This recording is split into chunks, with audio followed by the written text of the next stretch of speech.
Chris Godinez, licensed professional counselor, also the host of We Need to Talk on every Sunday at noon, and then I'll post it up to Facebook. This video is for educational and informational purposes only. Sorry, squirrel. Actually, penguin. Hi, penguin. Flying penguin. This video is for educational and informational purposes only. The opinions stated herein are mine and mine alone. They do not represent the ACA, the APA, or any other therapist for that matter. I would like to thank my sponsor, BetterHelp. BetterHelp. BetterHelp.com/Chris Godinez. They're an online therapy company. So if you are literally anywhere in the world and you have the internet and you are not liking the therapist that you are getting in your country or your state or your city, wherever you are, US or beyond the US, go to betterhelp.com/Chris Godinez and fill out some questions, and they will get you with an American therapist here in the States that is licensed master's level or above PhD level.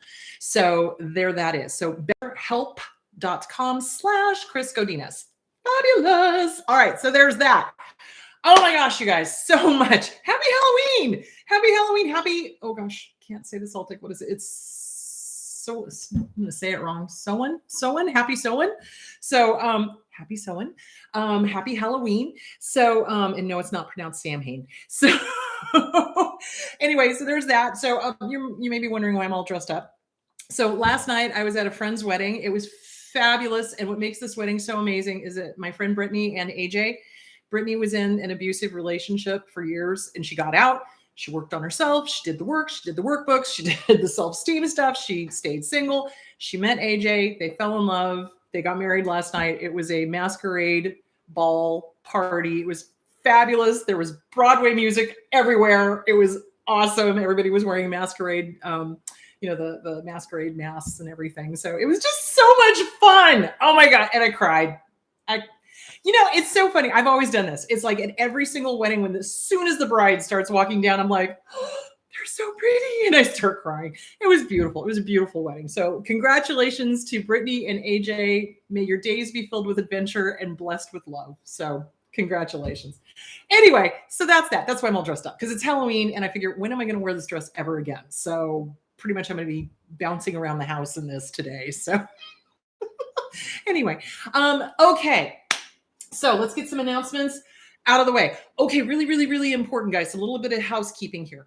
So yes, ask your questions. Do me a favor. When you do ask a question, put question so that John knows that it's a question. You guys aren't just talking back and forth with each other. So that's housekeeping number one. He'll put a question in front of him, but it is easier if you put question and then ask your question. So that way John's kind of like, oh, it's a question. So there's that. Housekeeping number two, I did say please go IM me, instant message me on Facebook, but please do it to the We Need to Talk with Chris Godinez page or to the LPC page that I have. So I've got two pages, actually three. One is the AHA counseling page, which is my business. The other one is the We Need to Talk with Chris Godinez, which is a continuation of this thing here. And then the other one is a more personal one. That's, kind of me connecting with the fans. I post like Victorian dresses and Victorian houses and things I think are funny and, things like that. So you can IM me on either the AHA counseling one, the We Need to Talk with Chris Godinez one, or the LPC one.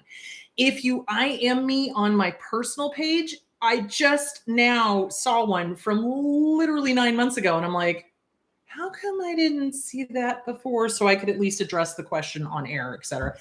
I also got one yesterday that I definitely want to address because it kind of has to do with this whole topic. So that's going to be one of the first things we're going to talk about is that question. So if you're watching, I really hope you are.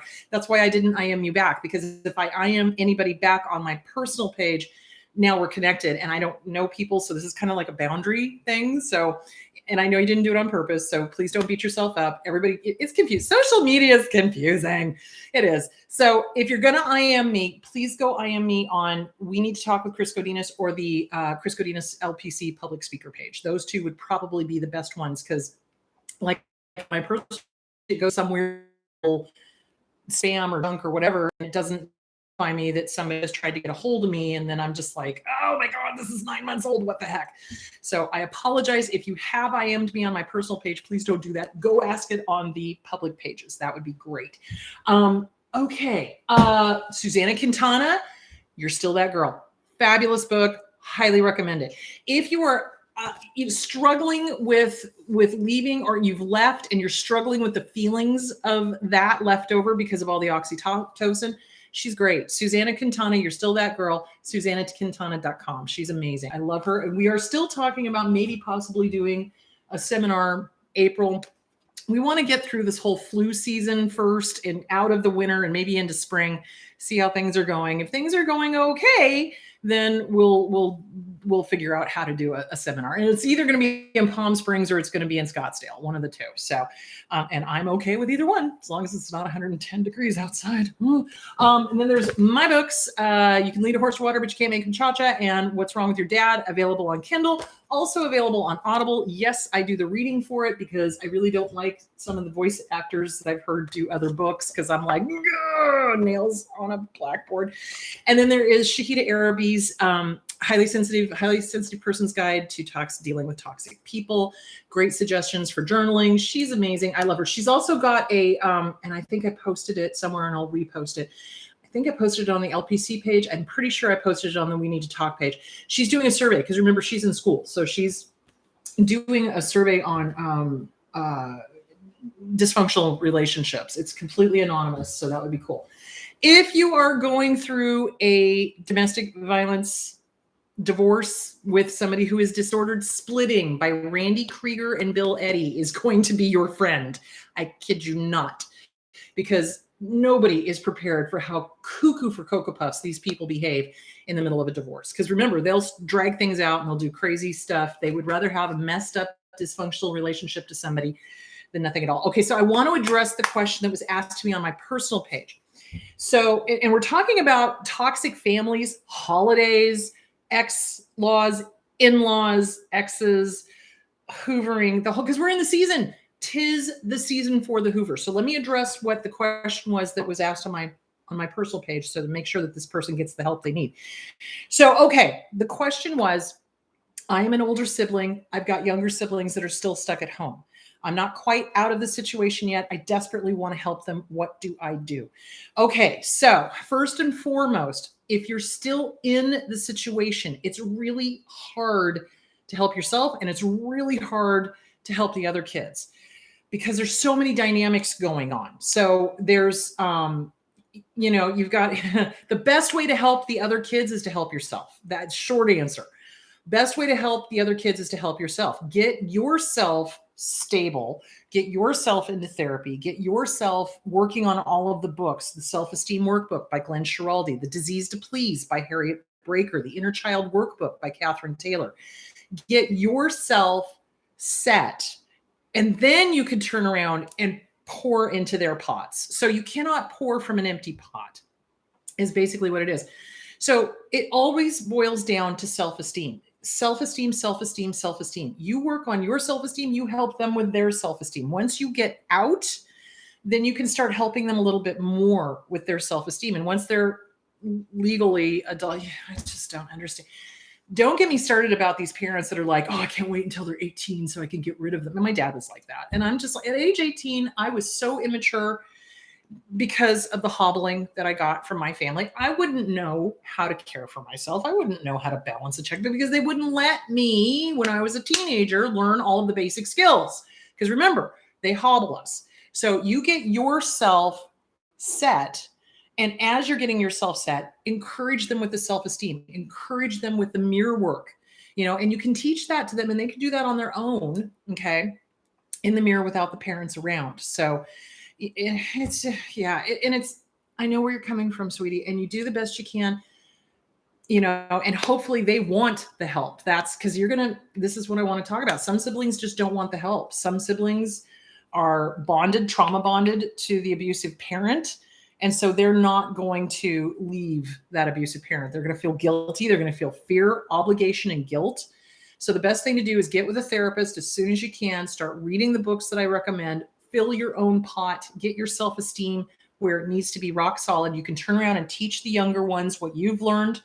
And then hopefully when they become adults, they will want to get out of there themselves. So I'm so sorry I couldn't answer that on the IM because, like I said, I don't want to, no offense, but I'm trying to keep private and public. So anyway, I hope that answers your question. If it does not, if you need a little bit more specifics, IM me on We Need to Talk with Chris Godinez or Chris Godinez LPC public speaker page, either one of those two, because I'll see those. I say for some reason, don't get me started meta weirdness. Anyway, okay, so let's talk about this season. Let's talk about continuing with the in-laws, the ex-laws, the exes, holidays, hoovering. So 'tis the season to hoover. So, and I've said this several times, and some people are like, why are you repeating yourself? Well, because this is important.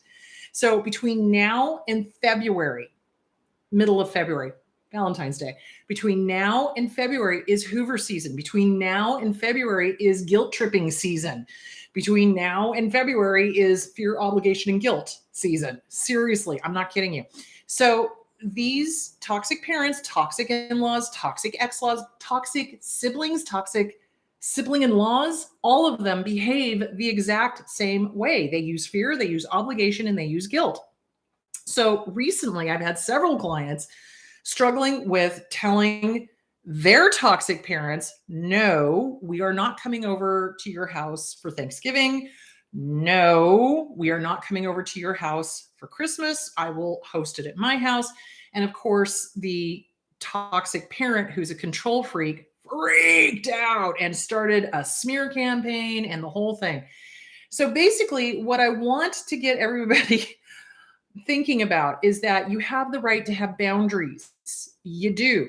But these parents over here, whether they're in-laws, ex-laws, or your own parents, if they are disordered, they are never going to respond the way you think that a normal person would.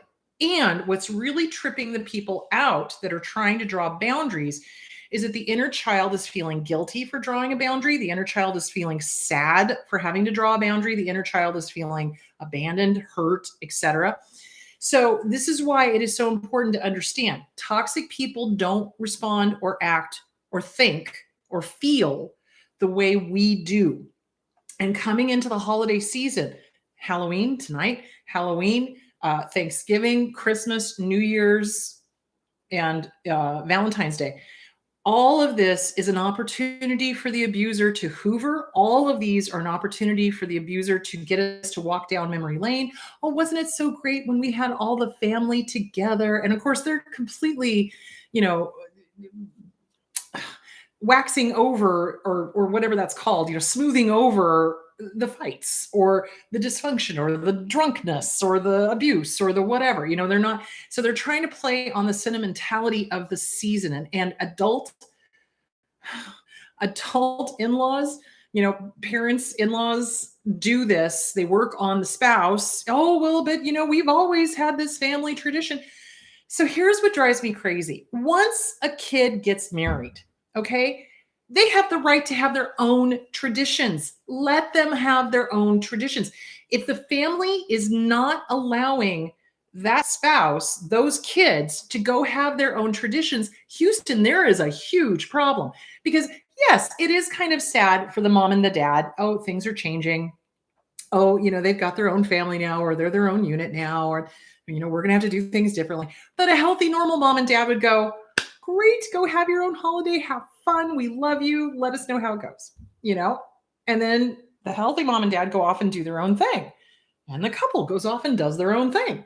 But with dysfunction, that is not allowed. Doing your own thing is not allowed, because remember, with somebody who's disordered, whether that is narcissistic personality disorder or whether that is borderline personality disorder, the farther they are down the line, the more rigid their thinking is, and the less ability they have to allow other people to think differently from them.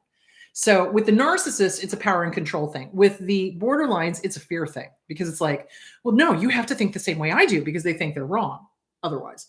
So that may not be the case. It just maybe I just want to go do Thanksgiving without the family. I maybe want to go to, I don't know, Maine.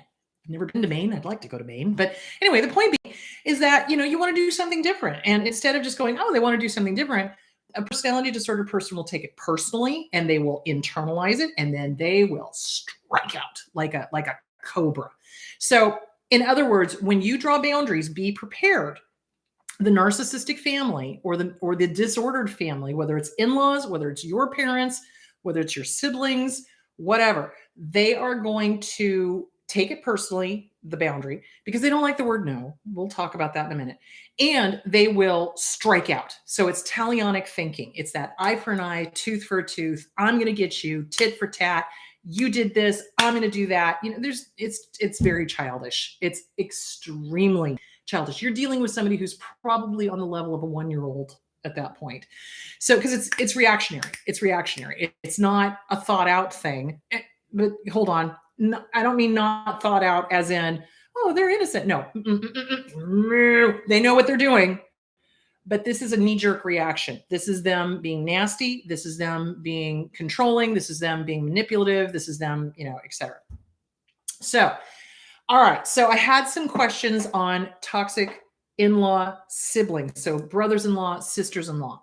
So it's not always the parents that are the only problem. Sometimes it's brothers-in-laws and sisters-in-laws. And there's not a whole lot you can do. So here's the big question to ask yourself. I have said this before. I will say this again. If you were not related to these people, would you, in fact, have anything to do with them? And if the answer is no, act accordingly. Now, what's going to happen is, and this is what I've been seeing with my clients, and this happens every year, they start feeling guilty for saying no. We have a right to say no. Let me just be very clear about that. If we don't want to have the family drama on any and all of these holidays, we have the right to say no. We have the right to not engage. And this goes not just for the family dramas with the holidays, this goes for year round. But narcissists and abusers, narcissists, borderlines, abusers do not like the word no because it takes their power away from them. And it gives you your power back. No is a power word. No is a safe word. No is the word that keeps your world sane. Seriously. But when we have people-pleasing stuff going on, it is incredibly hard for us to say no, and especially to an abuser. Why? Because what I see them do is if the intimidation doesn't work, remember how I talked about how, covert or overt abusers tend to use intimidation and fear, and the covert ones use guilt. Well, what I've seen the covert ones do is, but why? But why? But why? But why? But why? Like a 2-year-old, like a 3-year-old, but why? But why? But why? But why? And you're going to just have to be a broken record. So it seriously is like, and I had this question, this is probably going to come up. It's like you've been parentified, you're the parent, they're the 3-year-old, and you're having to be like, because I said no. No means no. We're not having this conversation. No means no. And then you walk away. Now, the other thing I've seen these parents, and I use that loosely, do is that they will then blow up the phone. Why aren't you talking to me? And why are we doing? And and accusing you of everything under the sun. Or they'll start texting repeatedly. It's obsessive compulsive. So remember, as the borderline and as the narcissist slides further and further down the line of darkness, the dark triad. So as they slide further into malignancy, all of the personality disorders start overlapping. Seriously. And they start expressing obsessive compulsive, avoidant, narcissism, borderline, histrionic. I mean, they do. They just start expressing, and it's kind of hard to tell what the heck's going on, unless you know what's going on. So, and it's shocking to the kids to be like, what is going, and they will. So they'll blow up your phone with texts, with phone calls, with, whatever. If that does not work, now here's the big thing. You have the right not to answer. You have the right to turn the phone off. You have the right to give them the ringtone of Highway to Hell. You have the right to not pick up that phone. You do. You're an adult. You are under no obligation. Listen to me now, believe me later. You are under no obligation to answer. You do not have to attend every argument you're invited to. And they're used to you attending every single argument that you've been invited to because they trained you to do that. They trained you to feel guilty if you don't pick up, because what would they do if you didn't pick? Well, where were you and what were you doing and who were you with? And da da da da da da da da. Don't explain yourself. Listen to me now, believe me later. You do not have to explain yourself. You also don't want to overshare with these people. If you are choosing to not have anything to do with them for the holidays, and you've decided to go off on a holiday of your own, an adventure of your own, if you tell them, oh, well, we're going to, I don't know, some extremely beautiful Vale or Estes Park, or, you know, something beautiful for Christmas or whatever, guarantee you they will have some medical emergency that week that you're supposed to be gone. That's why you don't tell them anything. You don't tell them anything. They plan this stuff out. Listen to me now, believe me later. They will ruin it. They ruin every single major holiday, every single major event, graduations, birthdays, Christmas, anniversaries, you name it. If you tell them you're going somewhere, they are going to ruin it. So don't tell them. Don't overshare. They don't need to know. Well, where are you going? Oh, we just have other plans. We'll be around. We just have other plans. They don't need to know. It's none of their business. And that drives them crazy because they're so used to being in control. They're so used to being, you know, manipulating, controlling, et cetera, et cetera, et cetera. So I wanted to go through dealing with toxic family members. And this is on WebMD, which I know WebMD, everybody laughs at WebMD because everybody reads WebMD and thinks they're dying. So, but this is actually a really good article. So it's called How to Deal with Toxic Family Members by Janie McQueen. Okay, so it goes through what is, she's a licensed Sharon Martin, a licensed social worker in San Francisco. She's the author of CBT Workbook for Perfectionism and Better Boundaries Workbook. I would suggest getting those and reading those. All right, what is toxic behavior? Not showing concern for your feelings, needs, or rights. How many times have you shared something with a sibling and they made fun of you, or they ran back to the abusive member of the family and told them everything you said, or they did something to harm, to hurt, to whatever. So they don't respect boundaries. So if you tell a sibling, you know, hey, I don't want this going anywhere, and suddenly you find it is like, you know, AP News, then they've shown you who they are. Believe them the first time. Okay. Acting harsh and critical. You can't do anything right. And this is usually the parents that do this, but siblings can do this as well. You know, so you decide to make, I got hair in my mouth, dog hair, hello. You decide to make Thanksgiving dinner and you're cooking it a little bit differently this year. You're trying a new recipe. And what an abusive person will do is they'll go, well, that's not the way we do it. You know, why are you doing it that way? Well, it's because I'm trying something new. But remember, when they're further down on the malignant line of thinking, they can't stand different. They can't stand different because they're not in charge. They don't know what to expect. It's scary to them, et cetera, et cetera, et cetera. So they're harsh and they're critical.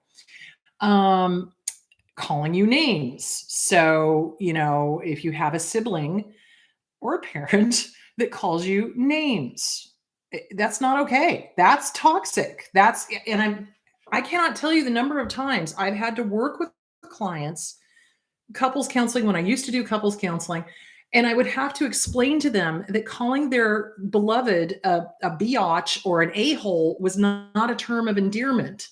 Like, seriously, I mean, just common sense kind of things, because that's how their families did things. They called them names all the time. The child will flip that and go, oh, they love me. Oh, they've got a nickname for me. Well, dumbass is a loving nickname. Sorry. You know, so you really got to take a look at that. You really got to take a look at, you know, what was the norm in your family and how is that affecting your relationship now? Are those name calling things harming your partner? And if they are, you got to stop, you know? So it's things that, and this is not just young kids. I mean, I could understand it when I was working with like younger couples, like, you know, early 20s, late teens, early 20s. I could understand it because they hadn't been exposed really to anything different. But when you're dealing with somebody who's in their 40s and 50s and they're still doing the name calling, Houston, there's a problem. That's abusive. Sorry. No, thank you. Why are you doing this? So name calling, that is definitely Toxic behavior, violating your boundaries over and over and over again. So you tell that toxic parent or that toxic sibling, no. And what do? Well, but why? But why? But why? But why? But why? That's a boundary violation. When somebody tells a healthy person no, that healthy person goes, oh, okay, boundary. Okay, backing off. I get it. I dig it. Sorry. There's that. Okay. All right. Refusing to compromise with you on anything. So coming up to the holidays, again, if you decide you want to have Christmas at your house and the family or the in-laws are like, no, we've always had it at our house, da, da, da, da, da, and they're unwilling to compromise, like, well, let's do Thanksgiving at your house and we'll do Christmas at ours. That's a compromise, if you can stand them.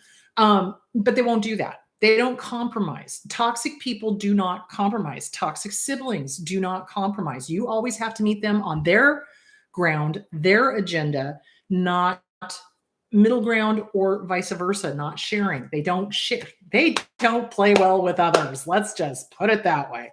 So, okay, hold on. All right. They act entitled. That's narcissism. They always have to be right. Always, even when they're dead wrong. So this is not only the hoovering season, guys, this is gaslighting season. And you need to be very well aware of that. So also I had somebody talk about how their narcissistic mother just gaslit them. Well, you said and did this when they didn't. And I never was abusive when they were.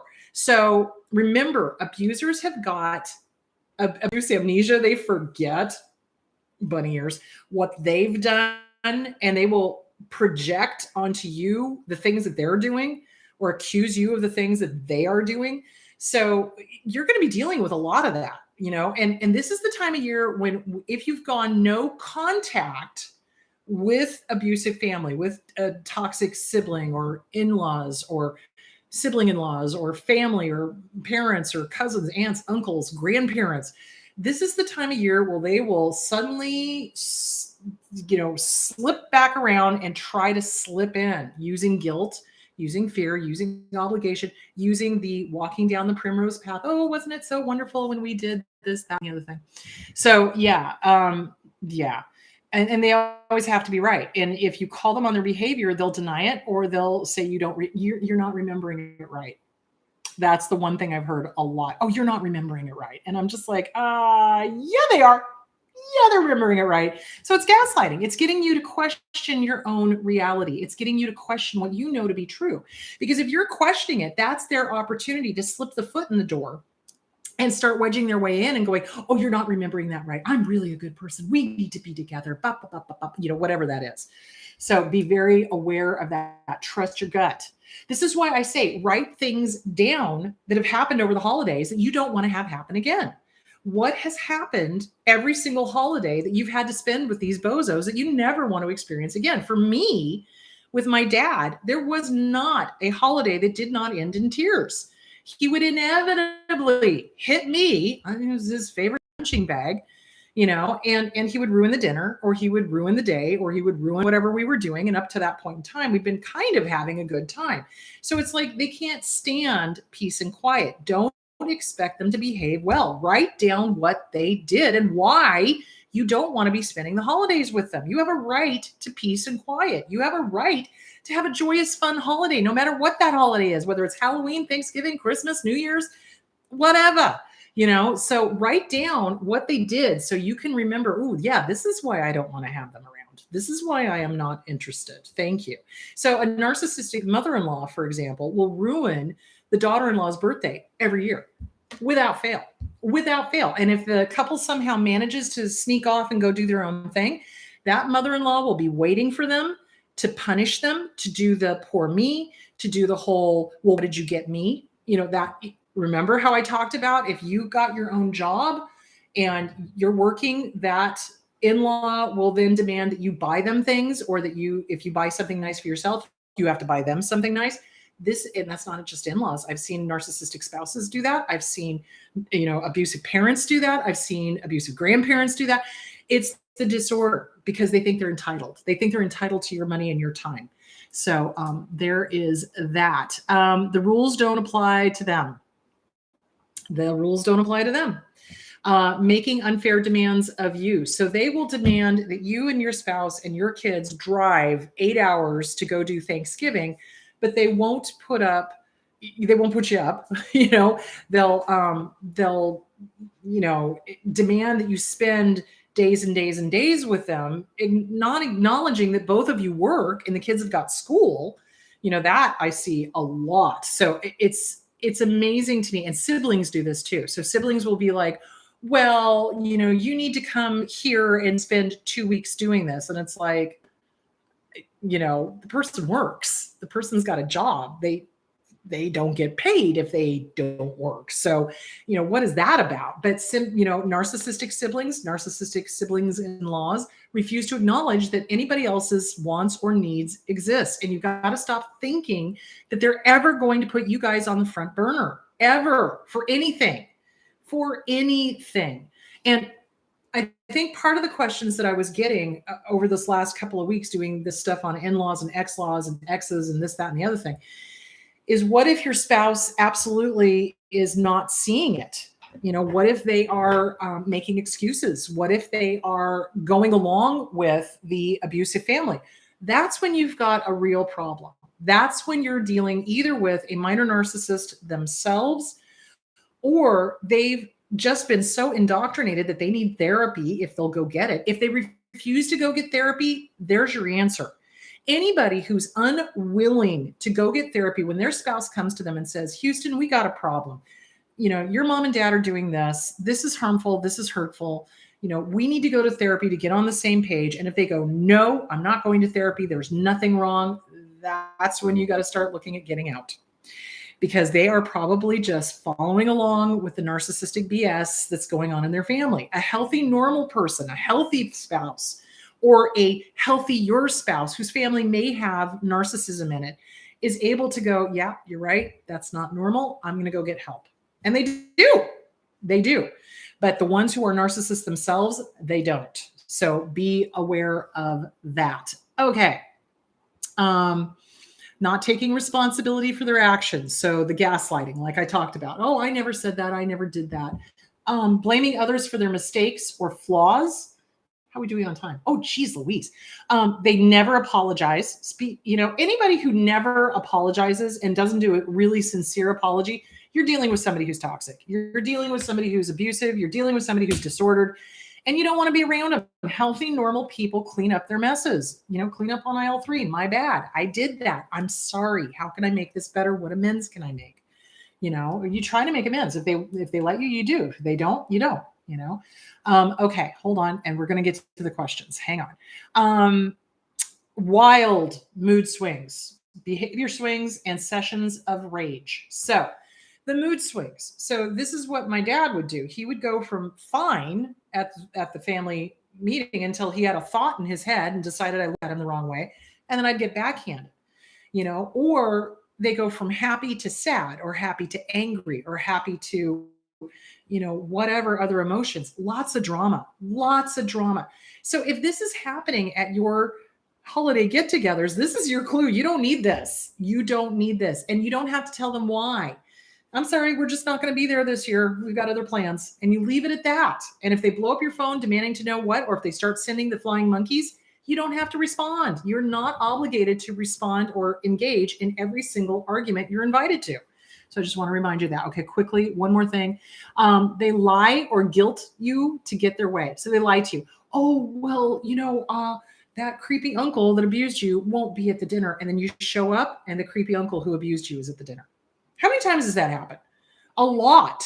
And that's not okay. And you have the right to go, bye, see ya, peace out, hasta, and not deal with it. It's not your problem. If they do that, if they lie to you, you don't have to engage. Manipulating you to get control or take advantage of you or others to get what they want. So it's a pattern of behavior. Once is a fluke, twice is a coincidence, 3 or more is a pattern. So if somebody is guilting you and this is all the time, So you got to set clear boundaries, keep your distance. Keep your distance. Low to no contact is the best way to deal with these people. Yeah. And you've got to stop expecting them to behave like normal. And I think that is where a majority of survivors of abuse get really screwed up, is because they keep going. It's the inner child. They keep wanting them to be normal. They keep begging them, why can't they just be normal? I just want them to be normal. Well, they're not going to be. They're not going to be. So it's a little bit of acceptance there that you're going to have to start dealing with. Radical acceptance. This is what it is. This is not ever going to be any different. They are always going to be crazy. They are never going to be normal. They will do the intermittent positive rewards. Be prepared and be aware of that. They will, occasionally behave, but I can guarantee you it's going to go right back into crazy land. So you've got to really work with the inner child and get that inner child understanding. This is intermittent positive rewards. This is not them changed behavior. Changed behavior means they've gone to therapy, they've worked the books, they have a therapist, they've been in therapy for more than 2 times. More like a year and a half, 3 years, and they're working on that behavior. Other than that, it's not changed behavior. If they do it again, they're not sorry. They're sorry they got caught, but they're not sorry. Okay, let's hit the questions. Oh, and I'm gonna need my glasses. Okay, hang on. Oh. What do I do if my ex-siblings still think of me as their big sister and keep asking me why I don't come to visit? Do I tell them the truth or keep face for them? Well, it depends. If my ex's siblings, your ex's siblings. That changes the question. Okay.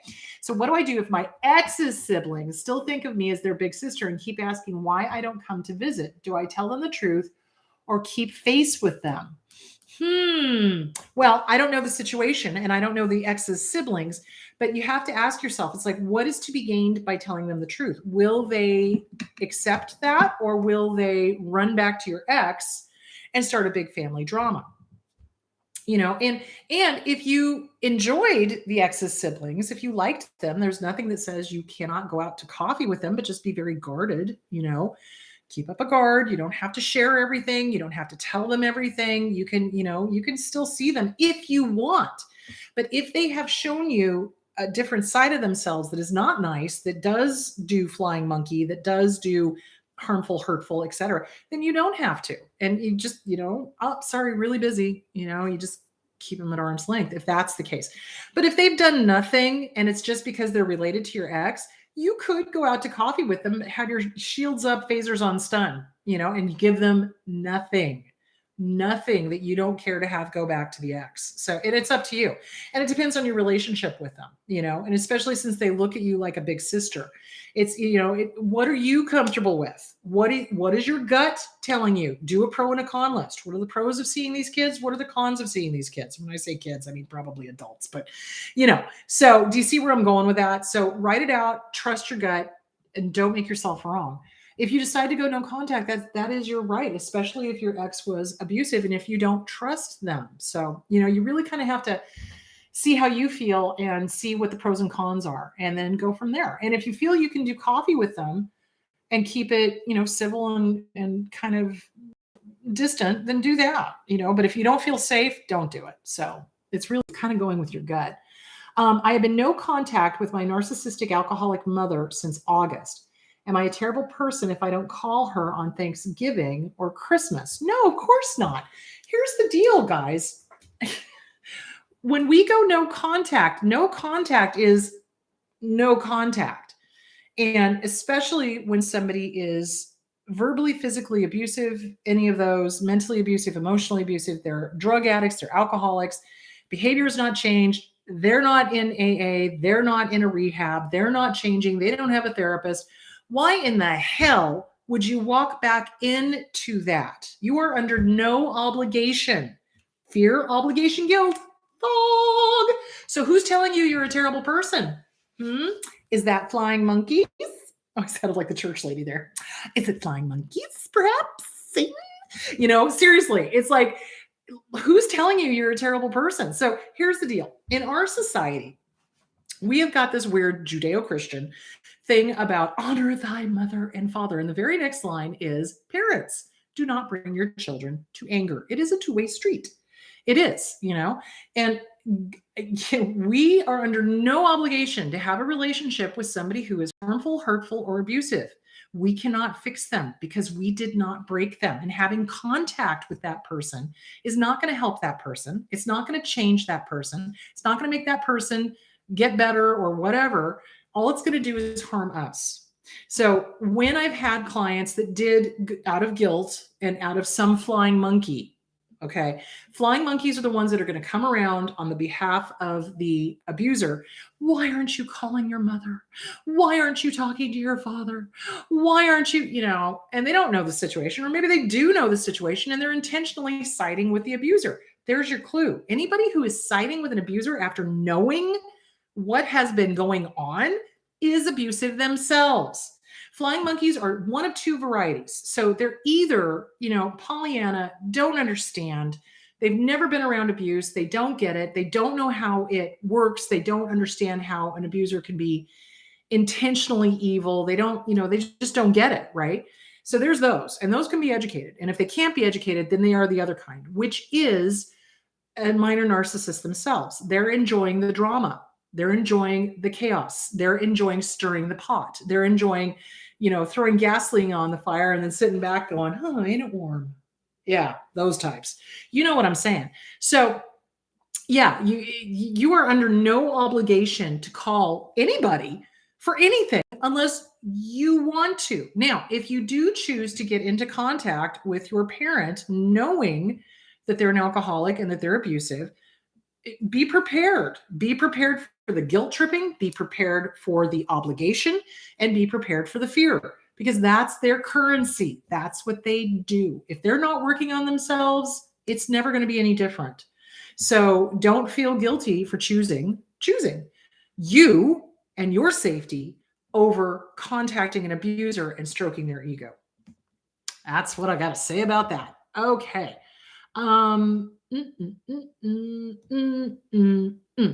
How can I stop feeling guilty for feeling like I'm leaving my narcissist behind if I grow and heal? Well, you are leaving your narcissist behind as you grow and heal.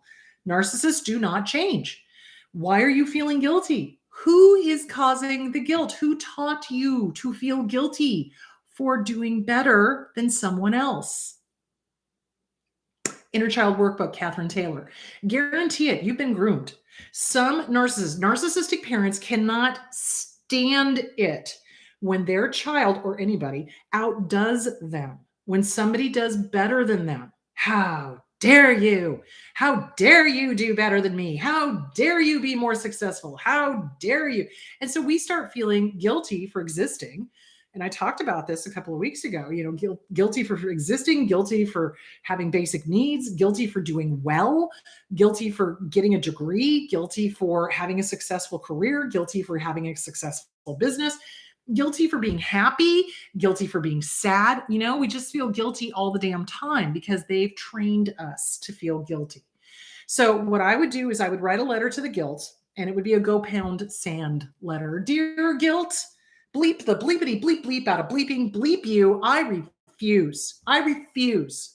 I am putting this guilt back to the person who taught me to feel guilty, whether that it was mom, dad, grandparents, lover, boss, whatever. CPTSD from Surviving to Thriving, Chapter 3. Put it back on the abuser. That's where it belongs. That's where you learned that. You have a right to exist. You have a right to heal. You have a right to be the best person you can possibly be. The abuser is choosing not to. It is a choice. They don't want to change. They don't, because they enjoy the power. They enjoy the power. They enjoy the control. They enjoy the conflict. They enjoy harming and hurting people. They enjoy it. And that's why they do it. And that's why they don't apologize, because they're not really sorry. So yeah, they absolutely know what they're doing. And don't feel guilty. When my dad died, one of the things that all of us said, my older sister, my middle sister, me, how many chances did he get to go to therapy? Well, at least 3 or 4 that I know of, because each one of us asked him to. Dad, you need help. Dad, go to therapy. Dad, this is not working. Dad, this is crazy, and he never would do it. He wouldn't do it. I'm sorry, but if a child came to me and said, hey, mom, I really want to have a relationship with you. Would you be willing to go to therapy? Fudge, yes, I would, because I would want to have the relationship.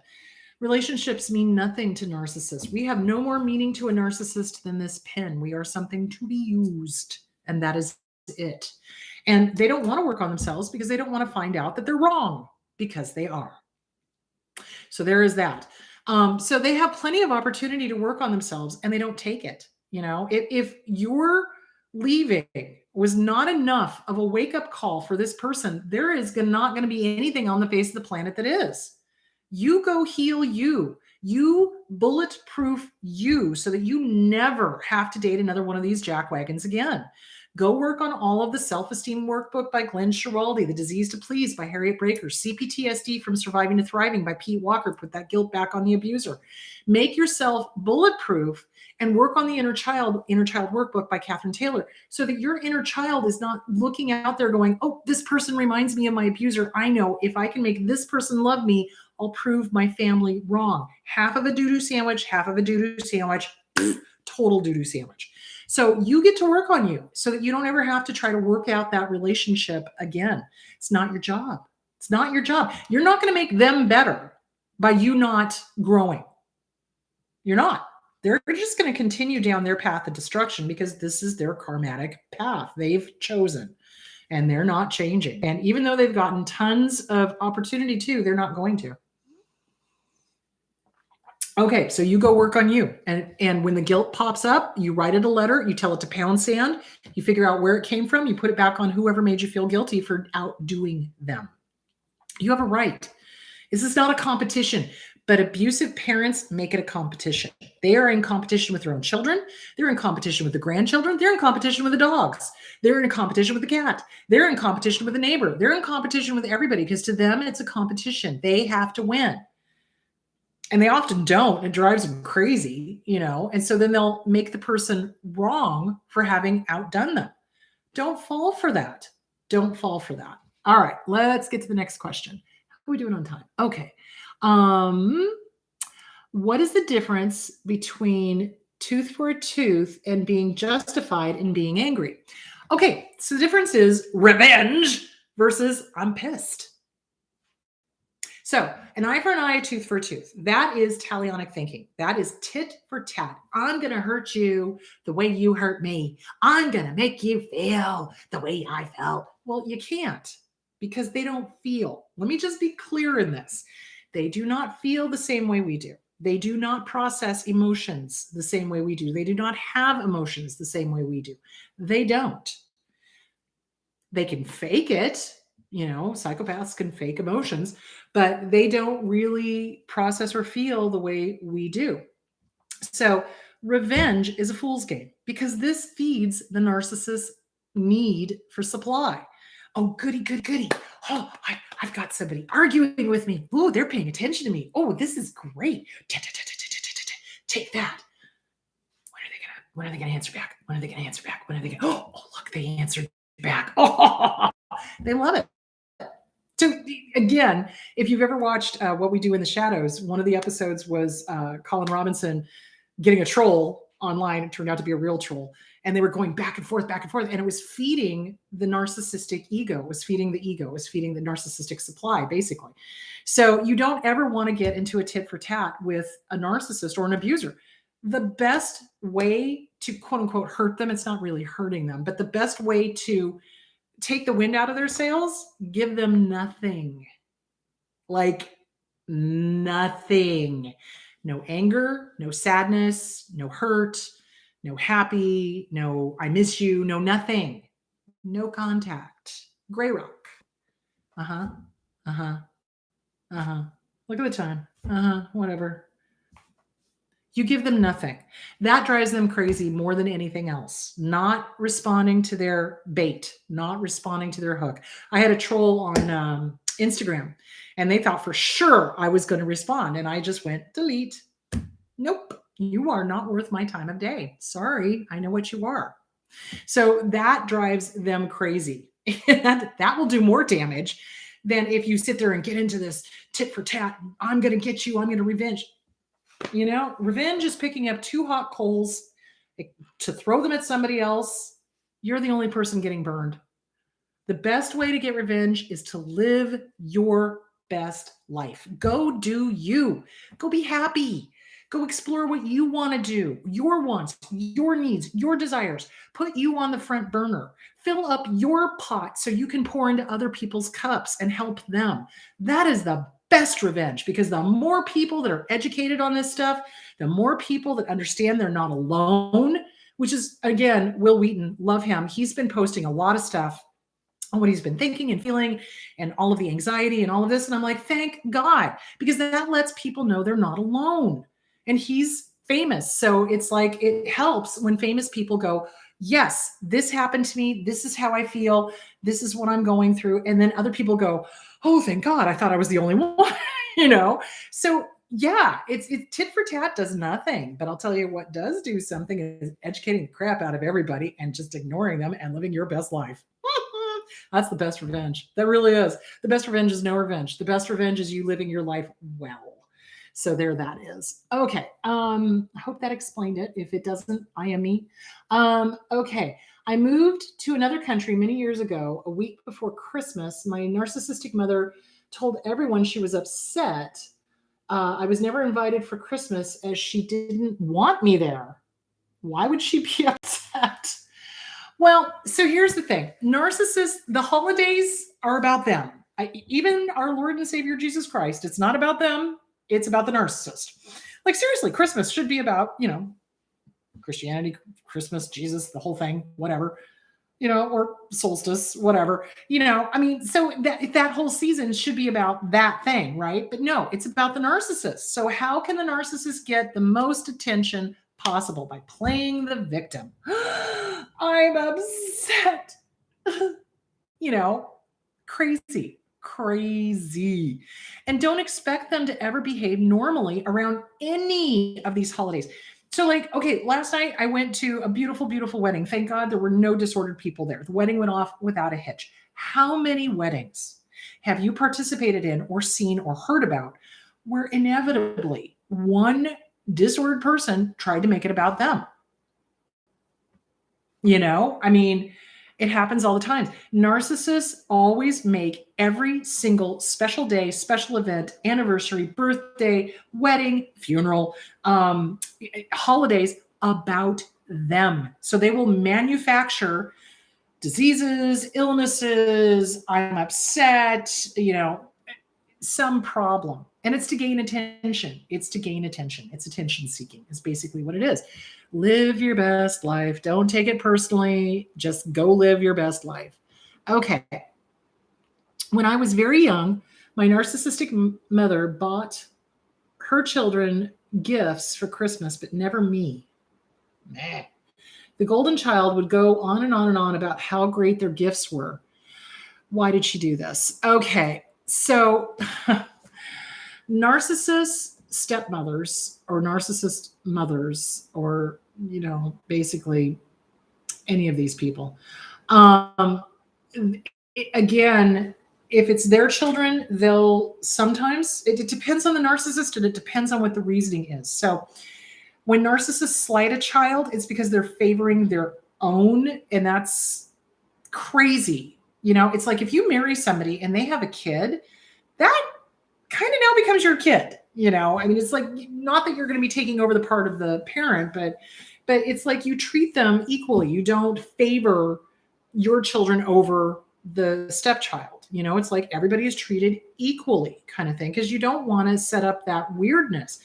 But remember, narcissists like to point out that somebody has to be less than. So they love the drama triangle: hero, victim, villain, hero, villain, victim.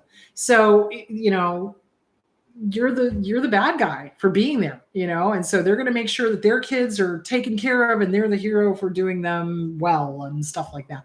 So it's a drama triangle. It's just a way to make you feel less than. And they do that on purpose. I have seen tons of narcissistic step parents and parents treat children differently. So it's not even step kids. It's not even their kids versus a step kid.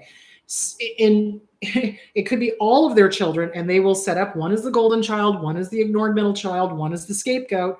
Or if it's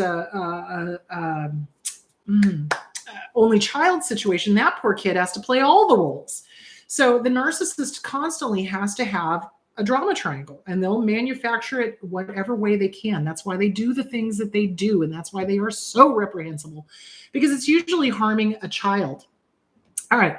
How do I support my partner as he gets guilt tripped by his mother for the job market being short contracts like it is his fault?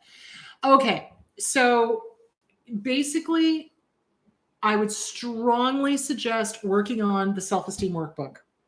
So in our country, it's crazy. We associate what we do with who we are. Well, I'm a therapist. Well, no, I'm a human being first and foremost. I happen to do therapy, but that's not the sum total of who I am. So when we lose a job or we don't have a job and the job market sucks hindquarters, which is what it's doing right now, our sense of self starts getting eroded. And especially if we have a family member that's toxic constantly, why don't you have a job? And why aren't you doing this? And why aren't you doing that? Look, guys, I've got plenty of clients that have been looking for a job, like diligently, and they're unable to secure one. And I don't know why, because, the resume looks good and they've been going on interviews, and, it's just a weird market right now. So the best thing to do is to take whatever the toxic person is saying with a grain of salt and work on self-esteem. Do the mirror work. Hi, good to see you. Have a great day. I give you permission to love yourself, whether you're employed or not. You'll get a job. It'll be okay. And then walk out. That kind of thing. So yeah, self-esteem workbook by Glenn Schiraldi. That would be the best thing to do. What happens to only children of narcissists? Do they get scapegoated as well? Yes, absolutely. They do. So what ends up happening is the only child will end up playing every single role. So at one point they'll be the golden child, and then the next week they can't do anything right. They'll be ignored. It just depends on what is suiting the narcissistic parent or parents. So, if it suits the parent to ignore them, they'll ignore them. If it suits the parent to use them as a scapegoat and tell them they can't do anything right, they'll do that. If it suits the parent to be like, oh, my child is the best child ever, blah, blah, showing off, they'll do that. And that leaves the poor kid. I almost think it's harder on only children, because if you've got siblings, it's kind of helpful, especially if there's another sibling that's sane, that you can kind of call up and be like, so, mom and dad just did this. Is that normal? And they can be like, oh, hell no, and kind of validate you, right? So, or shared memories, shared experiences. Now, if that sibling is toxic and starts, oh no, that never happened, well then Houston, stay the heck away from them. But if you've got a sibling that's sane and is able to be like, yeah, that did happen. Yeah, I do remember this. Yeah, dad went off on, whatever, that kind of helps you with your trusting your gut, because now you've got a witness. Can I get a witness? And you're able to go, yeah, that did happen. I'm not crazy. They're gaslighting me, but no, this really did happen. Okay, good. So with an only child, I think they've got it worse, because they don't have a sibling that they can double check with. They don't have anybody else to turn to. They've only got the narcissistic parents or the abusive parents. They have to play all the roles, and there's always a drama triangle going on. So the rules are always going to be changing. Always, always, always. So yeah, it is really hard on the single child, on the only children. All right, kids, I'm losing my voice. It's that time of day. Let's see. Next week, let's talk about what is normal. What constitutes normal? So let's talk about healthy stuff, normal things. What is normalcy? What is normal? How do we know when things are harmful? How do we know when they're helpful? So what is normal? Let's talk about that. Normal relationships, normal love, normal, conversations, normal communication, that kind of thing. I will be doing the audio for my new book, So You Want to Be a Therapist, on Saturday. I'm so excited. I'm going to try to take some videos of that, and I'll put that up on the We Need to Have Fun page that I'm doing. If you're interested in just me doing silly things, I have the We Need to Have Fun with Chris Godinez, and I do ghost stories, and I do cooking, and I do singing, and all sorts of weird stuff. Just for the heck of it. If you want to get a hold of me, I am me on We Need to Talk with Chris Godinez, or I am me on the LPC page. So I think that is it. Drink plenty of water. Have so much fun tonight. And that's it. All right. So what is normal next week? All right, my loves, be good. Be good to yourselves. Be good to each other. And I'll talk to you later. Bye.